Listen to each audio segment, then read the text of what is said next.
Hey there. Python is a high-level programming language that is currently the #1 programming language in the world. It is very popular for its role in artificial intelligence, data science, and machine learning. Therefore, I thought to give it a try. So, I've already installed Python and an IDE which is called PyCharm. An IDE is an integrated development environment that is used to make programming easier for programmers. I've created my first project. Now, where do I create my first file? Is it over here? Project, new scratch file. Let's go new. There's no Python file here. Control Shift N for go to file. So here we go. Wait, I don't think this is it. Where do I create my first Python file?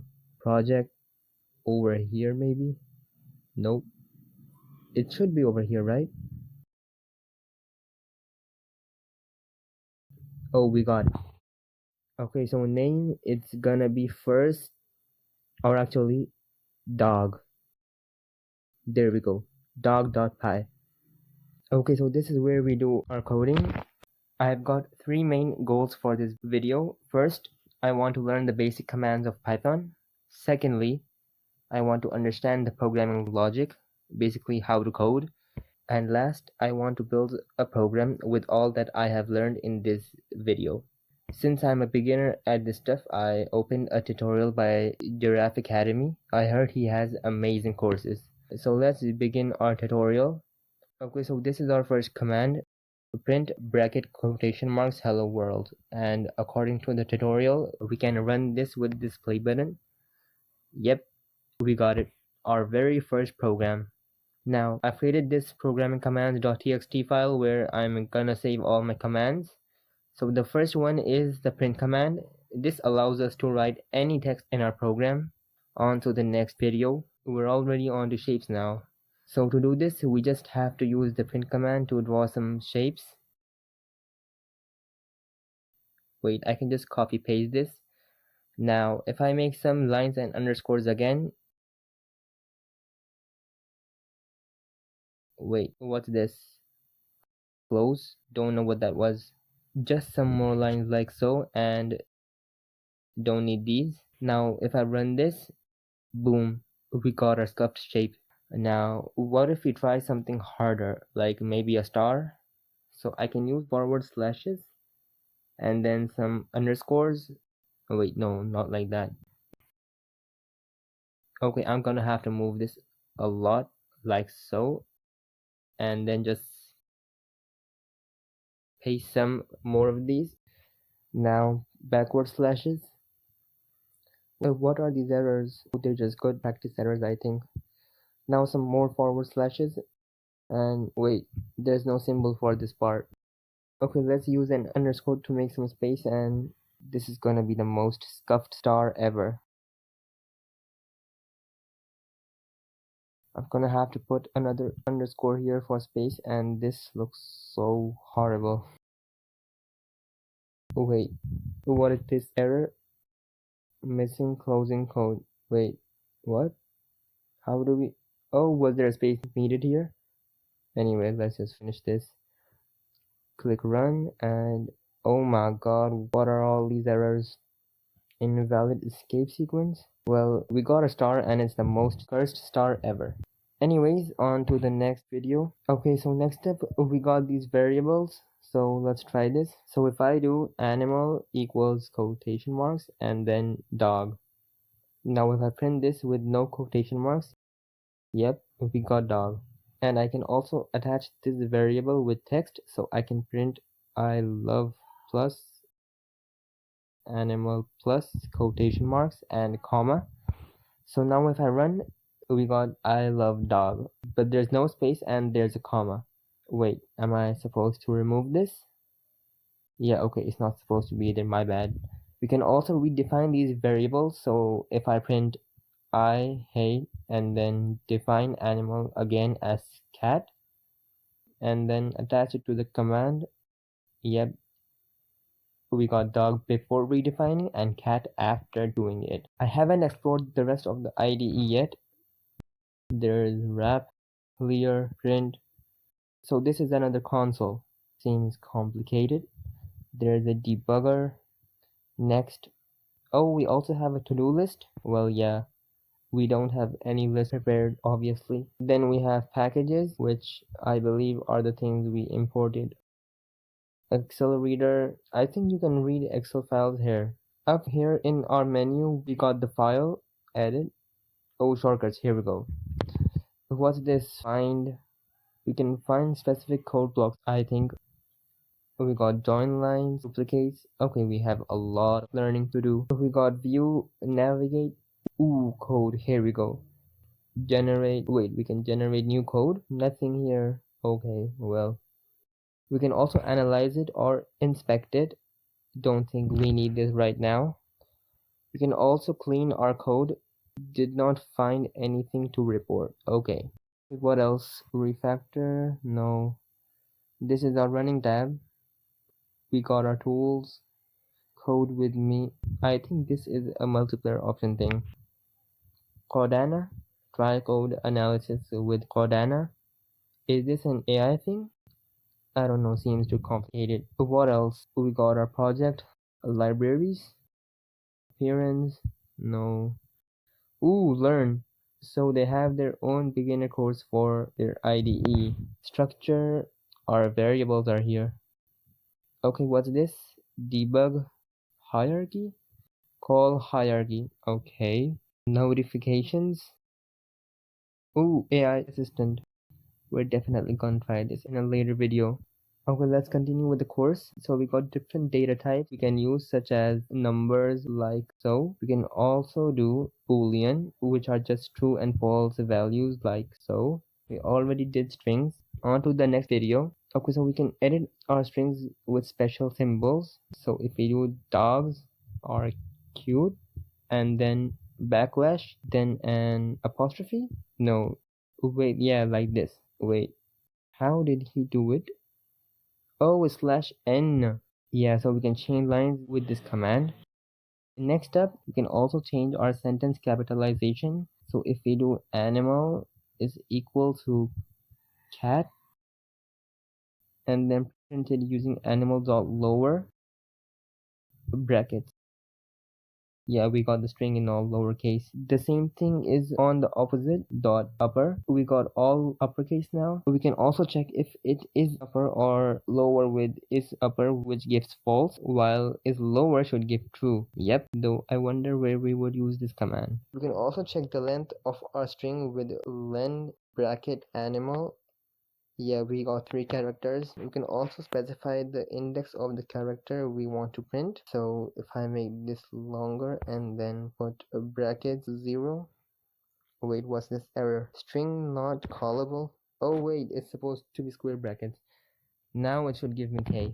Wait, it gave me 1. What if I do 2? Still 1, maybe 6? No. Oh, it's because we have len here. Okay, now if I run, yeah, we got n. Next up, we can also replace words or characters by doing dot replace, replacing cats with mice. Wait, replace expected at least 2 arguments. Oh, each is supposed to have its own quotation. So now if I run, wait, it's still the same. How did he do it? Yeah, it's the same. Why didn't it replace it? Wait, is this supposed to be capitalized? Oh, it didn't match the word in the string due to k not being capitalized. This could be brutal in bigger programs. On to the next video. Okay, so Python can process numbers directly. Yeah. What if we do huge multiplications like so? Oh god, that's a huge number. We can also divide using a slash. We can also join numbers and strings when printing like we did with strings earlier. So if I do huge is equal to small, then print huge plus small, and then make this a number. Yeah, unsupported operand. In Python, we have to convert data types to concatenate them into the same data type. So in order to make this number into a string, we can do str bracket huge. And yeah, it works now. We can also use int to convert this into a number, which won't work because it is attaching it into a string. And now it works. Oh, also I learned that you can also attach a variable using an f string. So if I do F quotation, I like curly brackets, huge stuff, and this should give me, yeah, I like 10 stuff. Okay, now we got some math functions. If we do how a bracket 10 comma 2, it should give me 100 because the first number is raised to the power of the second number. We have maximum and minimum functions. If I do small is equal to this and huge is equal to this, and then do max bracket huge comma small, it will give me the bigger numbers. The opposite is the min command, of course. We also got a round with just the rounds of the number. Okay, now we have a new feature called import. We can do from math import asterisk. This math is a library which is basically a batch of commands that you can import into your file for use. The asterisk means all, so I'm importing all the commands available in the math library. Now the floor command basically does the same thing as round, and this command is a part of the math library. If I remove the import statement, an error will appear. We also have a square root command, so if I change this to 9, it should give me 3. Yep. Time for the final video, after which I'm gonna make my final program. Ooh, I just learned an amazing command called input. So if I do input a bracket quotation your favorite pet is, and then run, boom, the user can now actually type and interact with the console. So I can write dog. I can also make this more advanced by making this equal to a variable called favorite underscore pet. Now I can print this and wait, let me just shorten this and make this an F string is brackets variable. Now let's run this and hopefully, yep, it just printed our input as an output. We legit just made this an interactive program. How cool is that? Okay, now it's time for our final program. Let me just write this command. Since the next video is about building a basic calculator, I'm gonna try to make a calculator with all that I have learned up until now. Okay, now let's clear this.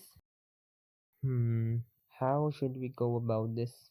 Let's first create the variables for the numbers. So first underscore num is equal to, let's say, 10, and second is equal to 15. And then we can print the sum of these variables. Now run. Oh wait, this is a string. It should be an integer. What? Invalid literal. Oh wait, we need to pass them as variables, of course. Okay, that was stupid of me. We need to get the first and second numbers from the user. So as an input command, we'd enter the first number. Oh, also this needs to be in first underscore num, I think. Then the same thing for the second number. Let's run it now. Wait, my OCD will kill me. Now let's try it. So let's say 10, 15. Wait, it just joined them. But how do I make it add onto the other? What if I put int before the addition statement? Nope, same issue. What if I put int before input in the variables? Wait, what's this error now? Expected type int got stir instead. Wait, so first name is now an integer, which means this worked. Hold up. Yep, we got 25. Let's go. Now we can do the same thing for subtraction. Yep, 0. Now let's copy paste this for division, multiplication, and mod 2, I guess, which gives the value of the remainder after division. Now let's test this. 15, 3. Yep, it works perfectly. Let's also add a square root of the numbers. Wait, why is this an error? Oh, wait, we have to import math. So here we go. Yep, no errors now. Let's do the second number also. Yep, works perfectly. Let's also add the power command. First number, second number. We also got the floor command. Now Let's try. Wait, what? Pau expected 2 arguments, got 1. Oh wait, this is the wrong syntax, isn't it? The first number is raised to the power of the second, right? So 25 and 100. Oh god, this is a huge number. Well, this was our super simple basic calculator, I guess. We'll complete the remaining course in the next video. Oh god, an hour and a half of recording.